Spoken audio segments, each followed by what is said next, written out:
প্রিয় শিক্ষার্থী বন্ধুরা, সবাইকে বঙ্গবাসী মাধ্যমিক বিদ্যালয়ে মাল্টিমিডিয়া ক্লাসরুমে স্বাগত। নিশ্চয়ই তোমরা ভালো আছো। আজকে আমরা অষ্টম শ্রেণীর বন্ধুদের জন্য বাংলা বিষয় নিয়ে আলোচনা করব। আশা করব তোমরা সবাই মনোযোগ দিয়ে আমার এই ক্লাসটি উপভোগ করবে। তো চলো আমরা সবাই মাল্টিমিডিয়া ক্লাসরুমে ফিরে যাই। সবাইকে মাল্টিমিডিয়া ক্লাসরুমে স্বাগত। আমি মোহাম্মদ দেলোয়ার হোসেন, প্রধান শিক্ষক, বঙ্গবাসী মাধ্যমিক বিদ্যালয়।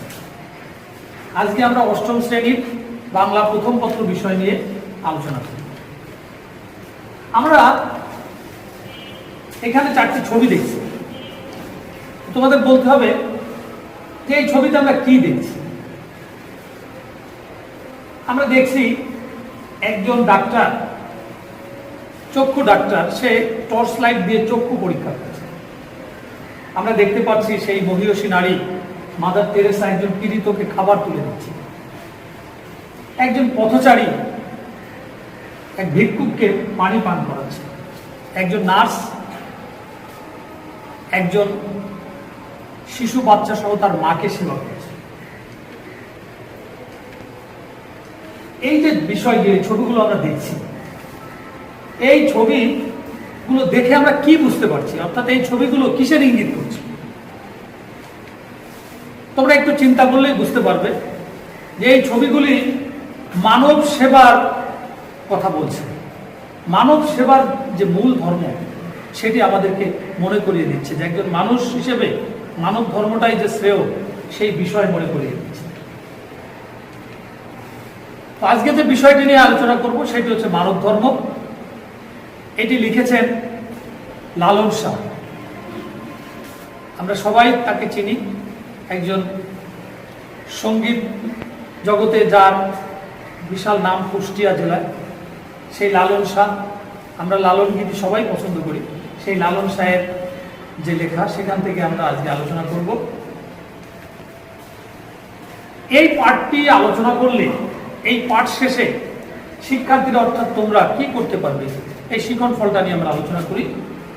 ফকির লালন শাহের সংক্ষিপ্ত পরিচয় উল্লেখ করতে পারবে। এই যে লালন শাহ, ফকির লালন শাহ, তার সম্পর্কে তোমরা বলতে পারবে, জ্ঞান অর্জন করবে, নতুন শব্দের অর্থ জেনে বাক্য প্রয়োগ করতে পারবে। এই অংশে যে নতুন শব্দগুলো রয়েছে, সেই নতুন শব্দের অর্থ জেনে সেটা দিয়ে তোমরা বাক্য রচনা করতে পারবে। মানব ধর্ম কবিতাটি শুদ্ধ উচ্চারণে আবৃত্তি করতে পারবে। ধর্ম বা সম্প্রদায়গত পরিচিতির চেয়ে মানুষ হিসেবে পরিচয়টাই বড়, কথাটির তাৎপর্য বিশ্লেষণ করতে পারে। অর্থাৎ একটি ধর্ম পরিচয়, একটি সাম্প্রদায়িক পরিচয়, এটি যে বড় নয়, পৃথিবীতে সবচাইতে বড় পরিচয় হচ্ছে মানুষ, মানব ধর্ম, সেই বিষয় তোমরা ব্যাখ্যা করতে পারো। তো এবার আমরা কবি পরিচিতি সম্পর্কে জানবো। আমরা যে ছবিটি দেখছি, সেই ছবিটি হচ্ছে ফকির লালন শাহ, তার ছবি। তার জন্ম 1772 খ্রিস্টাব্দে ঝিনাইদহের মতান্তরে কুষ্টিয়ায়। কেউ কেউ বলেন ঝিনাইদহ জেলায়, কেউ কেউ বলেন কুষ্টিয়া। সেই কারণে কিন্তু 1772 খ্রিস্টাব্দে ফকির লালন শাহ জন্মগ্রহণ করেন। তিনি কোন ধরনের কবি ছিলেন? এই লালন শাহ কোন ধরনের কবি ছিলেন? তিনি মানবতাবাদী, মরমী কবি ছিলেন। মানুষের হৃদয়ে স্পর্শ করত তার লেখায়। তার আরেকটি নাম কি? এই লালন শাহের আরেকটি নাম রয়েছে, সেটি হচ্ছে ফকির লালন। তার রচিত গানের সংখ্যা কতগুলো? তার রচিত গানের সংখ্যা সহস্রাধিক, 1000-এর উপরে গান তিনি লিখেছেন। তার মতে কোন ধর্মই মূল কথা? মানব ধর্মই তার মতে মূল কথা। তার গানের বিশেষ বৈশিষ্ট্য কি? আধ্যাত্ম ভাব ও মরমের রসব্যঞ্জন। আমরা তার গান যদি শুনি, আমরা বুঝতে পারি সেখানে রসত্ব, মানবতা এবং আধ্যাত্ম ভাব আমরা যেমন গানে খুঁজে পাই। করিব না কাম সারে না মদনে, প্রেম রসিয়া হব কেমন। এই গানটি শুনলে আমরা বুঝতে পারি যেখানে এই মরমী কবি আধ্যাত্মিক কিছু এখানে বলছে, কিছু ইঙ্গিত করছে। তার প্রতিটি গানেই এই আধ্যাত্মিকতা আমরা খুঁজে পাই। তিনি কত খ্রিস্টাব্দে এবং কোথায় মৃত্যুবরণ করেন? 1890 খ্রিস্টাব্দে কুষ্টিয়ার সেউরিয়া গ্রামে মৃত্যুবরণ করেন। তো আমরা এতক্ষণ এই ফকির লালন শাহের জন্ম, মৃত্যু, কোন ধরনের কবি, কি কি লেখা, তিনি কি ধরনের লেখা লিখেছেন, এই বিষয়গুলো নিয়ে আমি তোমাদের সামনে আলোচনা করলাম। এবার তোমরা এককভাবে একটু কাজ করবে, তোমরা খাতা বের করে লিখে ফেলো। ফকির লালন শাহ এর জীবনী সম্পর্কে 5টি ভাগ করলেন, অর্থাৎ লালন শাহ তার প্রকৃত নাম কি, তার অন্য কি নাম, কোথায় জন্মগ্রহণ করেন, তার কবিতার ধরন কি। এইভাবে তোমরা নিজেদের মনে করে 5টি উত্তর তোমরা লিখে নেবে। পরবর্তীতে বসে লিখে তোমরা বিদ্যালয় খুললে তোমাদের শ্রেণী শিক্ষককে এটি দেখাবে। এবার আদর্শ পাঠ, অর্থাৎ তোমরা নিজেরা এই কবিতাটি পাঠ করো। তোমরা সবাই মনোযোগ দিয়ে কবিতাটি পাঠ করো। ধন্যবাদ। তোমরা কবিতাটি পাঠ করলে। এই কবিতাটি পাঠ করতে গিয়ে আমরা কিছু নতুন শব্দের সঙ্গে পরিচিত হলাম। এর ভিতরে একটি শব্দ হচ্ছে জেতের। এখানে আমরা দুটো ছবি দেখছি। একদিকে দেখছি যে একটা সম্প্রদায়, হিন্দু সম্প্রদায়, তারা তাদের সেই প্রতিমাকে নিয়ে যাচ্ছে, আর একদিকে হাজিদের কাফেলা যাচ্ছে। এখানে বোঝা যাচ্ছে যে দুটো জাতি এখানে আছে, অর্থাৎ জেতের মানে হচ্ছে জাতি। কূপ জল, আমরা একটি কূপ দেখছি, কূপের ভিতরে জল। এটি গ্রাম অঞ্চলে অনেক গ্রামে দেখা যায়, বিশেষ করে মেহেরপুর, কুষ্টিয়া, চুয়াডাঙ্গায় গেলে এগুলো বেশি বেশি চোখে পড়ে। এই কূপ জল মানে কুয়োর পানি। আমরা যে কুয়ো বলি সেটাকে আগে বলতো কূপ জল। যে সময় এই টিউবওয়েল, ডিপ টিউবওয়েল এগুলো আবিষ্কার হয়নি, সেই সময় গ্রামের মানুষেরা এই ধরনের কূপ খনন করে সেটা থেকে পানি তারা পান করতো এবং ব্যবহার করত। কূপ জল। যাওয়া কিংবা আসার বেলায়, এখানে আমরা ছবি দেখছি, একটি শিশু ভূমিষ্ঠ হয়েছে, নবজাতক শিশু, অর্থাৎ সে পৃথিবীতে এলো। আরেকটি দেখছি জানাজা পড়া হচ্ছে, সেখানে মানে তিনি এই পৃথিবী থেকে বিদায় নিয়ে চলে গেলেন, অর্থাৎ জন্ম বা মৃত্যুর সময়। যাওয়া কিংবা আসার বেলায়, অর্থাৎ জন্ম এবং মৃত্যুর সময়। জগৎ বেড়ে, আমরা সারা পৃথিবী দেখছি। এখানে বিশাল এক পৃথিবী, আর অনেক অংশ জুড়ে আছে পানি, আর অনেক অংশে আছে স্থলভাগ, বেশিরভাগই জল। এই সারা বিশ্ব ব্রহ্মাণ্ড, অর্থাৎ সারা দুনিয়ায়। জগৎ বেড়ে কথা দিয়ে, শব্দটি দিয়ে তিনি বোঝাতে চেয়েছেন যে সারা দুনিয়ায়। সাত বাজারে আমরা দেখতে পাচ্ছি, সাত বাজার মানে গ্রামের যে হাট, সেই এখানে হাটের কথা বোঝানো হয়েছে। সাত বাজার মানে সমস্ত জিনিসের সমাহার। সপ্তাহে একদিন এই হাটটি গ্রাম অঞ্চলে বসে থাকে, এই জন্য এটার নাম হচ্ছে সাত বাজারে। গঙ্গা জল, আমরা জানি গঙ্গা নদী, পদ্মা নদীর আর এক নাম গঙ্গা নদী। সেই গঙ্গা নদীর যে জল, সেই জলে স্নান করার পরে সে পুত পবিত্র হয়ে যায়, সেই জন্য এটাকে বলেছে গঙ্গা জল, মানে গঙ্গা নদীর পানি। এটি খুবই গুরুত্বপূর্ণ একটি সম্প্রদায়ের জন্য। মানব ধর্ম, লালন শাহ। এবার আসো, তোমরা নিশ্চয়ই এই কবিতাটি পড়েছ, কিছুক্ষণ আগেই পড়েছ। এবার আমরা একটু পড়ি। সব লোকে কয় লালন কি জাত সংসারে, লালন কয় জেতের কিরূপ দেখলাম না এ নজরে। অর্থাৎ সারা মানুষ বলে, প্রত্যেকটি মানুষ বলে যে লালন কি জাত সংসারে, লালনের কি জাত, অর্থাৎ লালনের জাতটা কি, কোন জাতিতে তিনি জন্মেছেন, হিন্দু না মুসলমান না বৌদ্ধ বা খ্রিস্টান, কেউ কিন্তু তার আসল জন্ম পরিচয় বলতে পারে না। লালন কয় জেতের কিরূপ দেখলাম না এই নজরে। কিন্তু ফকির লালন শাহ তিনি জীবদ্দশায় বলে গেছেন যে জাত বলে কিছু নাই, এই সমাজে, বিশ্ব ব্রহ্মাণ্ডে কোনো জাত নাই, জাত শুধু একটাই, মানব জাত। কেউ মালা, কেউ তসবি গলায়, কেউ মালা জপে, কেউ গলায় তসবি রাখে, তাইতে কি জাত ভিন্ন গলায়। আজকে তসবি হাতে নিলেই সে মুসলমান হয়ে গেল, আর মালা গলায় দিলেই কি সে হিন্দু হয়ে গেল। লালন বোঝাতে চেয়েছেন যে একটি তসবি দিলেই মুসলমান হওয়া যায় না, মালা গলায় দিলেই হিন্দু হওয়া যায় না। যাওয়া কিংবা আসার বেলায় জেতের চিহ্ন রয় কাটবে। মানুষ যখন জন্মগ্রহণ করে তখন একটি শিশু, নবজাতক শিশু, সে কোন ধর্মে জন্মগ্রহণ, কোনো ধর্ম নিয়েই পৃথিবীতে আসে না। আবার যখন সে মৃত্যুবরণ করে, এই পৃথিবীর মায়া, ইহলোকের মায়া ত্যাগ করে সে যখন চলে যায়, তখনও তার কোনো ধর্ম থাকে না। ফকির লালন শাহ এই কথাটি বোঝাতে চেয়েছেন। গর্তে গেলে কূপ জল হয়, অর্থাৎ এই যে বৃষ্টির পানি, এই যে ভূমি থেকে যে পানি উঠে আসে, এই পানিটা যখন গর্তে যায় তখন সেটাকে বলে কূপ জল। গঙ্গায় গেলে গঙ্গা জল হয়, সেই বৃষ্টির পানি যখন গঙ্গা নদীতে প্রবাহিত হয় তখন সেটি হয় গঙ্গা জল। মূলে এক জল, সে যে ভিন্ন নয়, ভিন্ন জানায় পাত্র অনুসারে।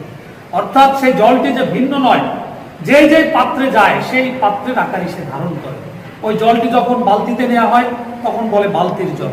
গঙ্গা নদীতে গেলে গঙ্গার জল, এবং গর্তে গেলে বলে কূপ জল।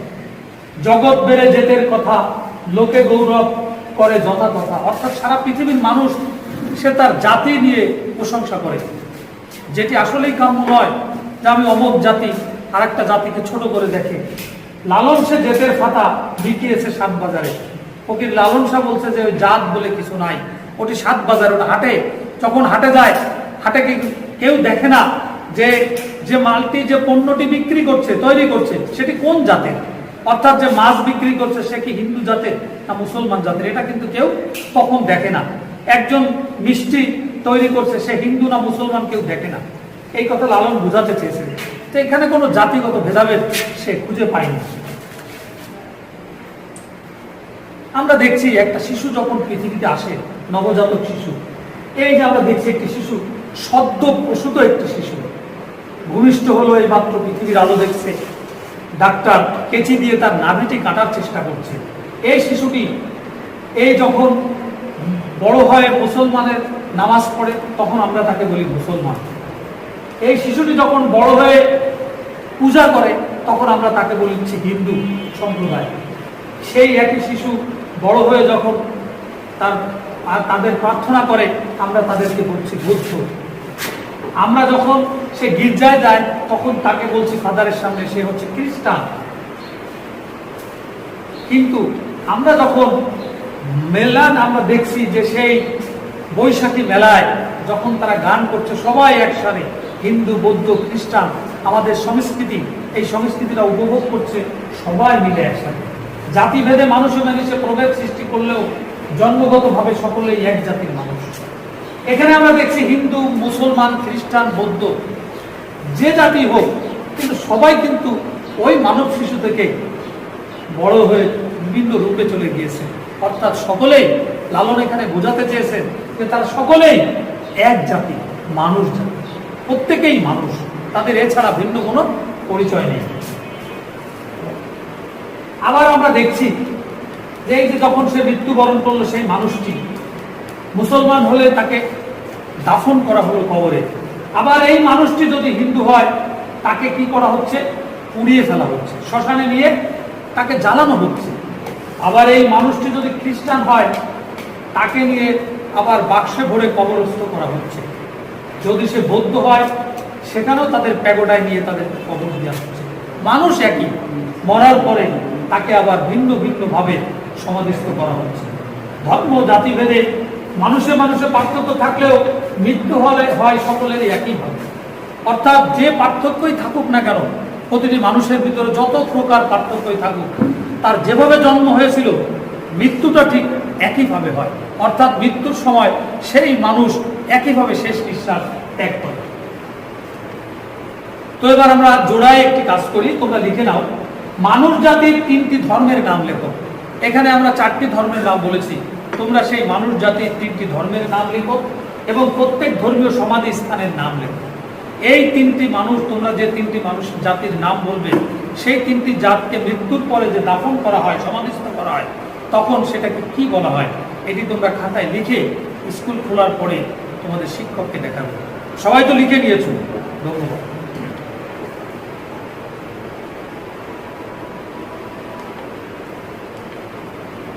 আমরা এখানে দেখছি যে মুসলমান হজ করছে, ধনী লোক চেয়ারে বসে আরাম আয়েশ করছে, হিন্দু তাদের প্রতিমা নিয়ে আনন্দ র্যালি করছে, গরিব লোক দুশ্চিন্তায় তার হাড্ডিসার দেহ নিয়ে চিন্তা করছে আগামীতে কিভাবে বাঁচবে। মানুষ জাত ধর্ম বর্ণ গোত্র ভেদে যে ভিন্নতার কথা বলে লালন শাহ তা বিশ্বাস করে। একই মানুষ, অর্থ যার বেশি সে হজে যাচ্ছে, একই মানুষ যাদের অনেক অর্থ তারা এইভাবে প্রতিমা তৈরি করে প্রতিমাকে অলংকার করিয়ে তাকে আবার সেই গঙ্গা জলে তাকে ছেড়ে আসতে যাচ্ছে। কিন্তু যে ধনী লোক সে আরাম আয়াস করছে, গরিব লোক জীবন যুদ্ধে তারা এইভাবে শীর্ণ জীর্ণ শীর্ণ দেহ নিয়ে ঘুরে বেড়াচ্ছে। এই জন্য লালন কখনোই জাত বা ধর্মকে তিনি বিশ্বাস করতেন না এবং মানতেন না। কোনো ব্যক্তি যে ধর্ম বা গোত্রেই বসবাস করুক না কেন, মানুষ হিসেবে পরিচয় তার বড় পরিচয়। অর্থাৎ যে ধর্মের, যে বর্ণের, যে গোত্রেরই হোক না কেন, তাদের সবচেয়ে বড় পরিচয় হচ্ছে একটি মানুষ। আমরা এখানে একটি র্যালি দেখতে পাচ্ছি, লক্ষ জনতার ভিড়। এখানে কি দেখতে পাচ্ছি? এখানে কি লেখা আছে যে মুসলমান আলাদা থাকবে, হিন্দু আলাদা থাকবে, খ্রিস্টান আলাদা থাকবে, বৌদ্ধ আলাদা থাকবে? এখানে কিন্তু কিছুই আলাদা করে নেই। আমরা দেখতে পাচ্ছি সব মানুষ জাতি একাকার হয়ে মিশে গেছে বৈশাখী র্যালিতে।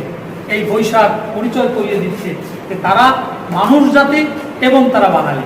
এই ঐতিহ্য নিয়ে তারা ঝাঁপিয়ে পড়েছে। জন্মকাল এবং মৃত্যুকাল। জন্মের সময় শিশু, মৃত্যুকালে তার জানাজা পড়া হয় এইভাবে।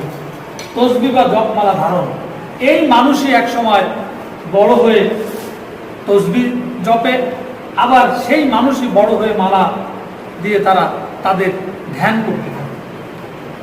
লালন শাহের মতে জন্ম মৃত্যুকালে কোনো মানুষ তসবি বা জপমালা ধারণ করে না। অর্থাৎ তিনি বুঝাতে চেয়েছেন জন্মের সময় কোনো শিশু সেই তসবি বা মালা নিয়ে পৃথিবীতে আসে না, এবং মৃত্যুর সময়ও তার সঙ্গে কোনো তসবি বা মালা দিয়ে দেওয়া হয় না। মানুষ ধর্ম গোত্র জাতি ভেদে কোনো পার্থক্য নেই। আমরা যখন কোনো উৎসব করি, সেই উৎসবে, সাংস্কৃতিক উৎসবে কোনো ধর্ম গোত্র কোনো কিছু বা বর্ণের কোনো পরিচয় থাকে না, তাদের ভিতরে কোনো পার্থক্য বা ভেদাভেদ থাকে না। প্রিয় শিক্ষার্থীবৃন্দ, এবার দলীয়ভাবে তোমরা একটি কাজ করবে, তোমরা লিখে নাও, ধর্ম বা সম্প্রদায়গত পরিচিতির চেয়ে মানুষ হিসেবে পরিচয়টাই বড়। কথাটির তাৎপর্য বিশ্লেষণ করো। তোমরা দলীয়ভাবে আলোচনা করে এই প্রশ্নের উত্তরটি তোমরা লিখে নেবে। সবাইকে খাতায় লেখার জন্য আমি অনুরোধ করছি, এবং বিদ্যালয় খুললে এই লেখাটি তোমরা তোমাদের শ্রেণী শিক্ষককে দেখাবে এবং তার থেকে মূল্যায়ন করে নেবে। এবার আমরা কিছু অবজেক্টিভ প্রশ্ন আমরা দেখব, যেখানে মানব ধর্ম কবিতায় মূল প্রতিপাদ্য বিষয় কি। এখানে উত্তর দেয়া আছে অভেদ জাতি,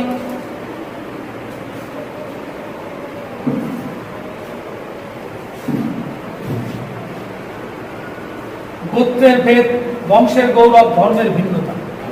তা আমরা যদি এখানে আমরা সঠিক উত্তরে যদি অভেদ জাতি, মানব ধর্ম কবিতার মূল প্রতিপাদ্য বিষয় হচ্ছে অভেদ জাতি। লালনের গানের বিশেষ বৈশিষ্ট্য কি? শাস্ত্রজ্ঞান, সাম্প্রদায়িকতা, শ্রেণী বৈষম্য, আধ্যাত্মিকতা। তোমরা নিশ্চয়ই উত্তরটি দিতে পারবে। আমরা যদি সঠিক উত্তরে ক্লিক করি তাহলে দেখতে পারবো যে লালনের গানের বিশেষ বৈশিষ্ট্য হচ্ছে আধ্যাত্মিকতা। লালন বিশ্বাস করে না জাতের ভিন্নতা, ধর্মভেদের ভিন্নতা, ধর্মীয় শাস্ত্রের অনুশাসন। নিচের কোনটি সঠিক? এটি যদি আমরা আলোচনা করি, সঠিক উত্তর হচ্ছে 1 এবং 2, জাতের ভিন্নতা এবং ধর্মের ভিন্নতা, এটি লালন বিশ্বাস করে। হিন্দুদের পবিত্রতার প্রতীক নিচের কোনটি? ঝর্ণা জল, গঙ্গা জল, কূপ জল, অশ্রু জল। সঠিক উত্তরটি হচ্ছে গঙ্গা জল। হিন্দুদের পবিত্রতার প্রতীক হচ্ছে গঙ্গা জল। এবার তোমাদের একটি বাড়ির কাজ, এই বাড়ির কাজটি তোমরা লিখে নাও। দৈনন্দিন জীবনে তোমার দেখা মানব জাতির ধর্মীয় আচরণের ভিন্নতার চিত্র একটি পোস্টার কাগজে এঁকে আনবে। তোমরা প্রত্যেকেই বাসায় বসে একটি পোস্টার পেপার কিনে সেখানে বিভিন্ন জাতির যে ধর্মীয় আচার আচরণ, এই বৈশিষ্ট্যগুলো তোমরা ছবির মাধ্যমে প্রকাশ করে নিয়ে আসবে। আগামীতে এই কাজটি করে তোমরা তোমাদের শ্রেণী শিক্ষককে দেখাবে। তো এতক্ষণ আমরা যে আলোচনা করলাম মানব ধর্ম, যে মানব ধর্মটা কি এবং এই মানব ধর্মে লালনের মতে প্রকৃত ধর্মটা কি সে বোঝাতে চেয়েছেন। এই বিষয়টি আমরা বুঝেছি যে ধর্ম, যে জাত, যে বর্ণ যাই হোক। শেষ করছি সকল শিক্ষার্থীকে বঙ্গবাসী মাধ্যমিক বিদ্যালয়ের পক্ষ থেকে আবারও ধন্যবাদ জানিয়ে শেষ করছি। আল্লাহ হাফেজ।